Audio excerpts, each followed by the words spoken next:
instruction, and she's so excited, it's infectious, so thank you. So this is Jen, you can wave and say hi. And then Mark Martin, he is a superintendent for Meade County Schools. His background comes from special education, and as I was listening to him earlier today, I could just hear how your absolute devotion to equity and supporting all students comes through your work. And he has a tagline that hit me in the presentation today, which was students first and team always. And it just really resonated with me. So I'm so excited to hear from you today. That's Mark. And then also joining us is Kelly Williams. She serves in the Oak Ridge Schools in Tennessee, and she's the executive director for teaching and learning. And all three of us met on Zoom once. We planned out a couple of questions, and then we didn't rehearse either, so we're hoping it goes as well as this morning did. So we're gonna get started. All right, so the very first question for us today, we wanted to get a sense in the room what your knowledge is of an improvement cycle. So our first question, and I'm gonna ask you to raise your hand. If you were feeling very confident, 100% of my staff in my district or my county office or my organization is able to execute an improvement cycle, you're gonna raise your hand super high. And if you think it's closer to like 0%, you're gonna keep your hand at the table. So you're gonna use this as your judge. All right, 1, 2, 3, where are you?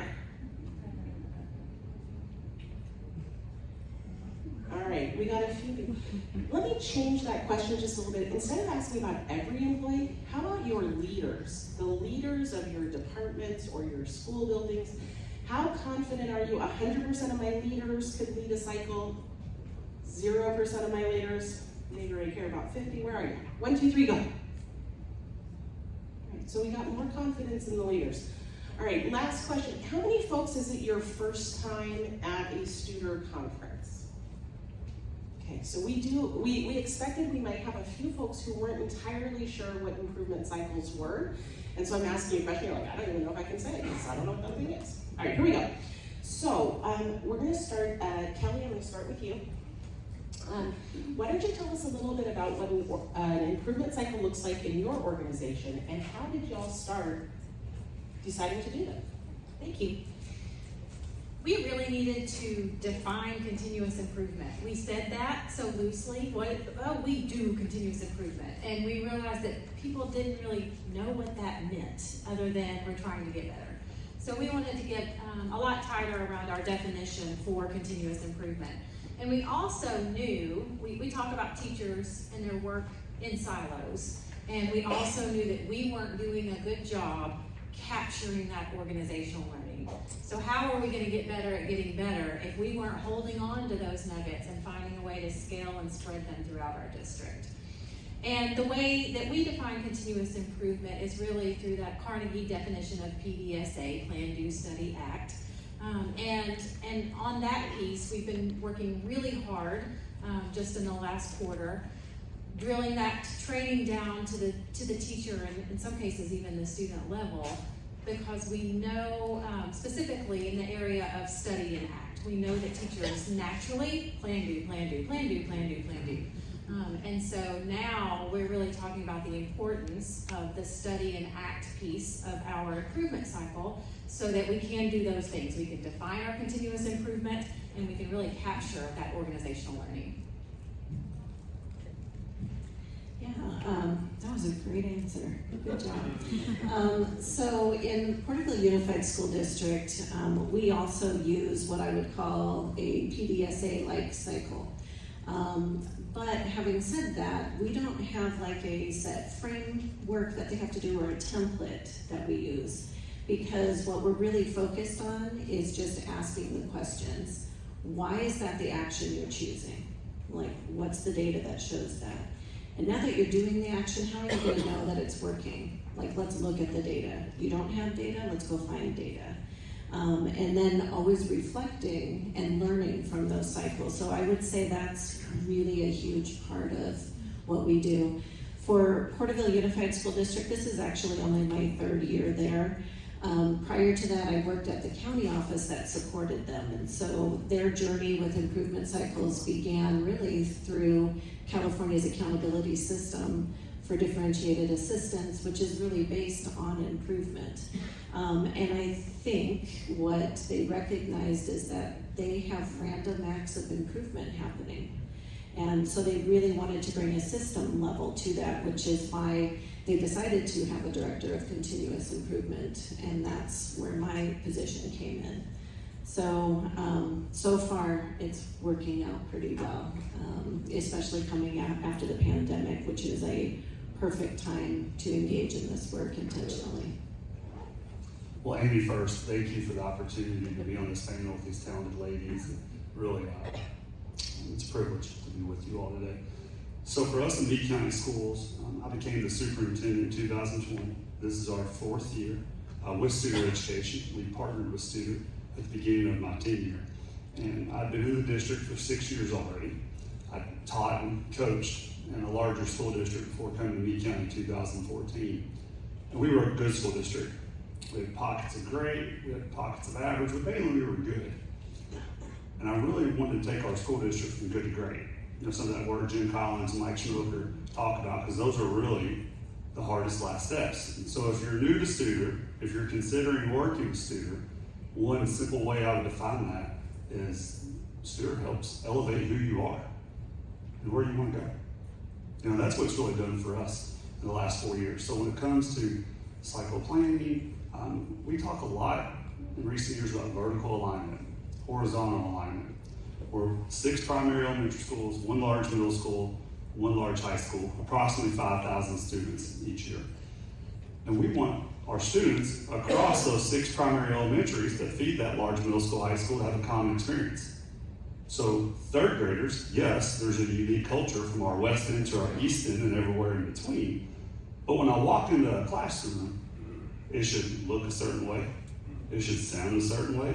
We should plan together to be horizontally aligned. So we embedded that in our professional learning process that is cyclical. It's not just we meet in August and that's it. It's no, how can that same 3rd grade team come together in November and in January, same way 7 through 12 content for math, English, and so on, coming back together. So a specific example of what this would look like in our district is we'll take a chunk of time and say, okay, our strategic plan pillar, classrooms. We have a 3-year key initiative that says consistent expectations across the district. So coming really before the pandemic, from 2014 to 2020, we really started a 10-year journey for closing gaps with disabilities, closing gaps with free reduced lunch students, and we had a lot of success. We had over 800 visitors in 1 calendar year from 60 school districts come to see what we were doing, but then the pandemic happened. Okay, so our story changed a little bit, and we had to really say, how are we going to reinvigorate ourselves and get back to what we know works? So K through 6 elementary, co-teaching, we're back to where we were. School-wide intervention with MTSS, we're back. We weren't there at the middle school and the high school. So I collaborate with our Associate Superintendent, Bill Adams, who's in the room today, now works with Studer as a coach, our high school principal, our middle school principal, and we say, we're going to take this chunk of time from November of 2022 to spring break of 2023, just recently, this past school year. And we're going to go back and research what worked in those first 6 years. We're going to go back and talk to that former middle school principal, who's now our director of people personnel when I became superintendent. And we're going to go back and try to build upon that again. But we're going to do it in this chunk. And we're all going to agree that this is what's best for students. From our classified advisory councils to our certified advisory councils that I meet with and short cycle plan with. And then we're going to go execute. And we're going to define some short-term goals. Marathons are won with short, successful sprints. So yes, we have a 3-year strategic plan, but we're going to chunk that to try to get those small wins. And luckily, we were able to reinstall that in our data that we monitor every 4 months with our MAP assessment, and then our state assessment data shows that we've gotten back to where we were before the pandemic. But really just taking chunks of our strategic plan and getting very detailed and focused. Thank you. So for folks who are kind of wondering what an improvement cycle is, what I'm hoping that you're hearing is it's an opportunity for someone, and it could be anyone from a student up to the superintendent, but an individual, to choose an area of focus where they want to see something improve, identify what needs to be improved, have that baseline data, go about solving it, and see if it worked. That's just real simple. And you'll hear us use PDSA pretty short-handed because that's the quick and easy way to describe it. But you'll hear those common things throughout as we go. So for this next question, I'm going to ask Mark if you'll start for us, and then Kelly, if you'll follow up. We titled our session about how do you hardwire this work, and so what I'm going to ask each of these folks to do is tell us, like, what does it mean in your district to say it's hardwired? Who's participating? What's the expectation? Are there any tools you're using? What does it look like in your district? So for us, it's innate, it's who we are, it's what we do naturally. That's how we would say that we can feel that, we can measure that, and the data backs that up. So when I talk about pockets of great, pockets of average, it's basically make sure to get to a position where it can be hardwired, we have to be measuring the right things. We have to have a culture that doesn't have unhealthy competition between our schools. I've taught and coached in a larger school district where it's okay, let's rank our 12 elementaries against each other, these 2 high schools, those 3 or 4 middle schools. We don't want to chase test scores in my school district. We want to chase a process for preparing students for a quality life. Okay, that's something we can rely on. And if we get that process right, it's going to yield the results that we want. Okay, to me, October 15th is just as important as May 15th when we take the state assessment in Kentucky. But we've got to get people to love and embrace that journey, that every day is important. So hardwiring for us it's a we thing, not a me thing. It's not me and the board cooking up a plan. It's stakeholders from parents to teachers, classified teammates, and then admin looking and saying, yes, that's where we need to go, and these are the steps how we're going to get there. And it'll be hardwired when it's just who we are. And we kind of say it as a leadership team, as we want to come back 20 years after our tenure and say, yes, we were talking about that in 2015. We were talking about that in 2024. That's what right looks like. That's what right sounds like. And there's a strong why behind this that all of our stakeholders can rally behind.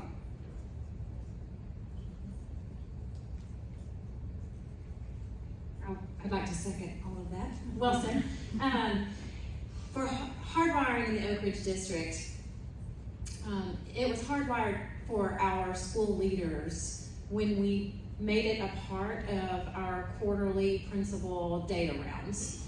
And as you heard Mark describe, when we first started those, they were a little bit of a dog and pony show and a little bit of a competition. And that's, we knew that's not what we were looking for. So gradually, and we still iterate every time we have one of these meetings so that they're more active participation and learning opportunities, but gradually in our principal quarterly meetings around our data, we encourage our principals to present to each other in ways that they can study what's going on and what's working in other buildings. And it seems like every time we finish one of those sessions, every single quarter, our executive team looks at each other and says, wow, that's getting better. Wow, that's getting better. So it really is a process. I would say it's hardwired because it is part of that meeting, but it continues to grow and develop and become better.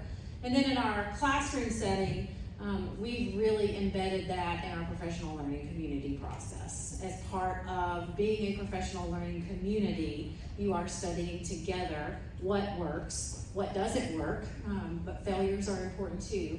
And then it's our job as school leaders and even our coaches within our buildings to be the ones to really facilitate the scale and spread of that work.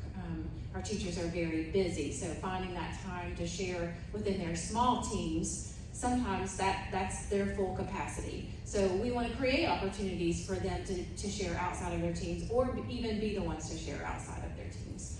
But we definitely hardwire all the way down to the classroom level through that, marrying it to that PLC process. Thank you. Building off what you were just speaking about, Jen, I'm hoping you'll start, and then Mark, if you'll add a bit to this. You were speaking about how important the leaders are in doing that work, and we often talk about leaders going first and that we need to invest in their capacity development. What kinds of things have you done to build leader capacity in facilitating or monitoring or implementing an improvement cycle so that they're prepared for that challenge? Yeah, so we have an opportunity where we bring all of our leaders together once a month. I'm sure many districts do something like that. We have principals meetings, but we also have what we call our joint district admin collaborative. JDAC is what we call it. That's a lot of words. But we bring all of our leaders together. And, you know, I think when we talk about building capacity, I think there's two things we have to think about. That's professional development, making sure people have what they need and know how to do these things and practice that skill. But I think accountability is a part of that as well. So in our monthly meetings, we've brought all of our leaders together around a common shared experience that uses improvement cycles. And for us, that's the survey rollout process. So everybody has done the employee engagement survey. We've done it now twice. And so we're in the middle of our 3 months of improvement cycles around that right now. So what we do at JDAC is we come together and we have time to actually pause, as Mark shared earlier, how important it is for leaders to have that moment to pause and really reflect on what am I learning from this work that I'm doing. So through that rollout process, they find out these actions that would be valuable for their staff. They choose an action, and then they go out and do this action, but they also have to collect information about it. So when they come together each month, they share with a thought partner, what did I learn, where am I going from here, and how do I know if this is an improvement or not? The other advantage to that is we're building coaches within our system as well. So we're becoming better coaches for each other as well as doing that work ourselves. We also have an accountability piece built into that too, because if you come to the next meeting and you have no artifacts of anything, well, you're going to tell your partner, oops, and we'll move on from there. There isn't any punishment there, but then there is that accountability piece as well. And then another piece that we do in our district is we go out and visit sites twice a year. Now we have 23 sites to visit, and so we can only do one fall visit and one spring visit. But part of that visit is having a conversation with our leaders around data, asking about their leader action plans, talking about rounding, and just really finding out what can we do to support you as well. So there's, again, that support piece, that professional development, and then some accountability is built into that as well. I really don't want to follow that answer because it was so good. She beautifully said so much, so instead of being repetitive, I'll try to extend the thinking a little. So we're talking about building capacity and others. We do this at the district level, but I'll focus on principals.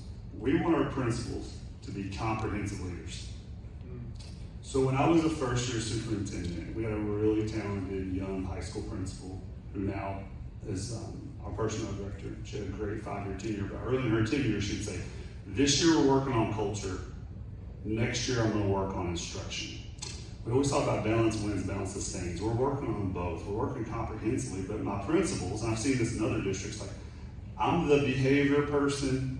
I was the behavior manager as an assistant principal. That's what I'm comfortable with. I don't know anything about special ed. It scares me. I don't really deal with instruction. It always comes back to leadership. It starts, rises with leadership. The principal has to be the comprehensive leader. They have to be the instructional leader. I see some of our closed gap Kentucky districts that we collaborate with in Kentucky and Adam. We talked with your principals about it. They were in our district last week visiting from Shelby County. The principal is the one that pulls this off, right? So one more example, I talked about it earlier. When it comes to instruction, there are 3 things we believe in. Doesn't matter who the commissioner is, doesn't matter the accountability system, what the color is, principals go, superintendents go, but these 3 things don't. Core instruction, MTSS, school-wide intervention, and co-teaching. We're both adults that are providing direct instruction. How do we work backwards from that with an improvement cycle, let's say? It wasn't until my 3rd year as superintendent last year that I realized that I needed to walk with my principals. I love the classroom, that's where the magic happens. And I needed to have an intentional focus working backwards from those 3. So we started a cadence last year that our principals really responded well to, that we're continuing this year. We're trying to keep novelty to it. But from August through fall break and early October, we have a focus. This current year, it's PLC. So like Kelly talked about, I'm going to set in a PLC meeting with every one of my principals. We're going to have look-fors. We're going to clearly define the target like you would in any improvement cycle and say these are the 2-3 look-fors that I'm going to develop with my instructional team. I'm going to give it to them, and it's going to be something as simple as how will we know when they know it, and what will we do next with it? That could be one example of look-fors. We've also done that with co-teaching look-fors, instructional practices. All of our schools have instructional practice look-fors that we didn't develop, that representatives from each school and advisory councils came together to say, this is what we want co-teaching to look like. Here's what we know what works and what it sounds like it looks like. And then from October through Christmas, right now I'm doing fidelity checks. So I'll visit 100 classrooms with my principals, and I'll point that towards enrollment. So I may do 25 from my high school. And then we're taking their instructional practices, their master schedule, and I want to know how well my principal knows the school. So I'll point at that room and say, okay, we're going here, we're going there. What should I see on a Tuesday at 10 o'clock? Well, that is that healthy sense of urgency and accountability. Do they know their instructional leadership? Do they know their school? Last year we were 81 for 100. This year our goal is 85. And it may be they're supposed to be given a test on a Thursday morning. Great, they're given a test. We walk out, we talk about it. There's our fidelity check. And then finally, from January through spring break, we go into every co-teaching room throughout the district, and all we're checking for is are both teachers providing direct instruction. We only endorse 2 types of co-teaching. I know Marilyn Friend says there's 5, there's 2 that we have found that work. That's station teaching and parallel teaching. We go with our co-teaching look-fors that all teachers know, and are we seeing it? And then I visit every MTSS, and we have the conversations. Are we maximizing MTSS? Are we neglecting gifted and talented children? Right? We're on the other end of the spectrum. We're really good at special needs. We've gotten better at gifted and talented the last 2 or 3 years. So those are just some examples of how I have to, as superintendent, be invested in my principals and all of our district admin, and we do that from other teammates as well. But it's getting on the ground and saying, we talked about what right looks like. Don't tell me it's good, show me it's good. And let's have a conversation about how we can strengthen your lid, raise your lid, so the organization can come with it. Thank you. So we're going to take a quick little pause and have you talk to a neighbor. I want you to speak to someone who have somebody next to you, groups of 2 or 3, because it's not a very long break. And if you're 4, you won't all have a chance. So 2 or 3. And here's what you're going to do. I'm going to steal from my very good friend Casey, her favorite prompt. What did you learn?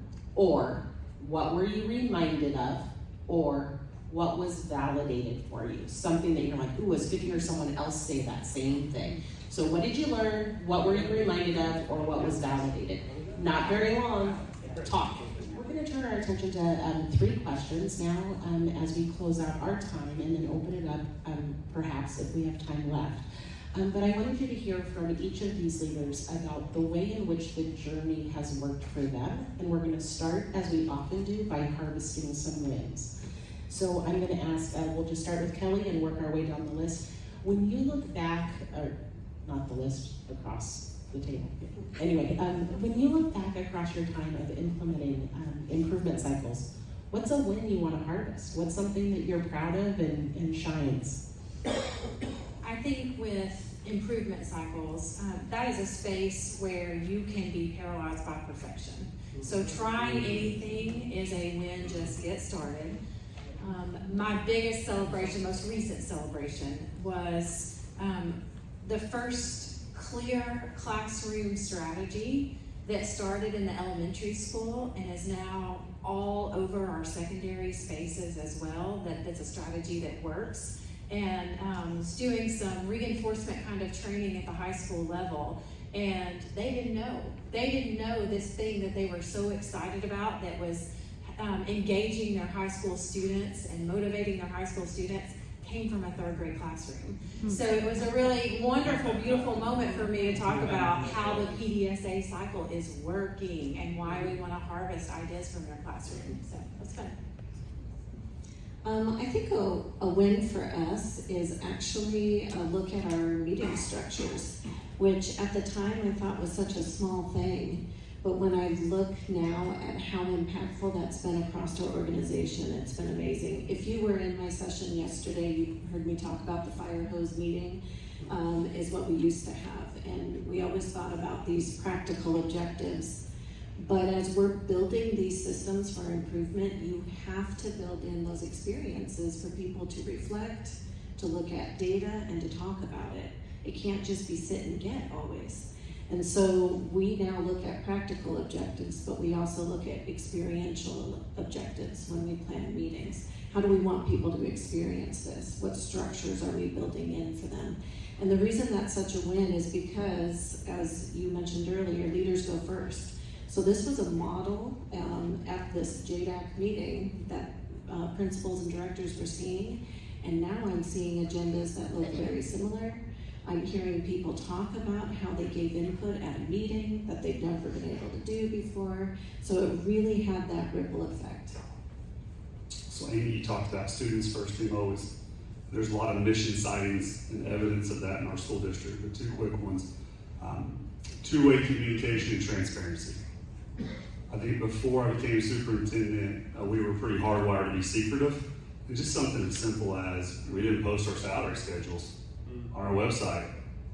And I'd heard that for years, like, why don't you post your administrative salary schedules, your coaching salaries? Well, it was secretive. So it took some time to get that. It wasn't out of the goodness of our hearts, just why would we? Mr. Wilson didn't do that, Mr. Pepper didn't. We need to be transparent. We're in an age today where if we truly want to hear feedback from our employees, if we value them. And then the second thing is, our employees feel connected to their purpose.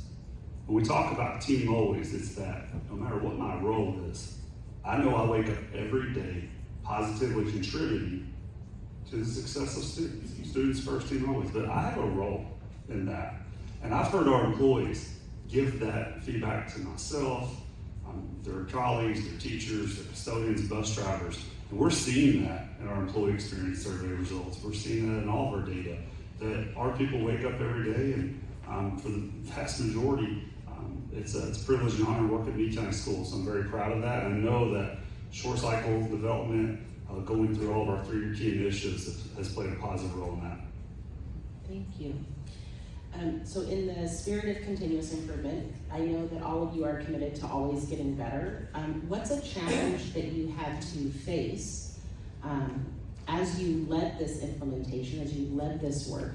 What's a challenge that you faced or maybe are still facing, and what are some of the ways in which you've worked to overcome that? And we'll start with Mark and then Kelly and Jen.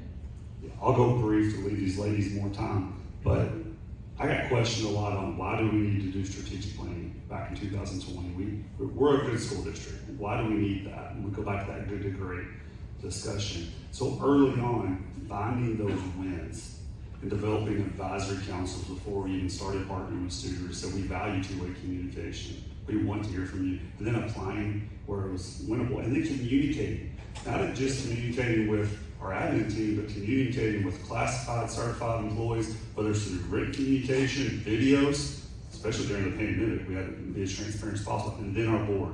And showing our board, consistently, meeting with them in person in January, leadership retreat in July, saying this is how we're getting better, instilling confidence, and that helps drive a positive culture.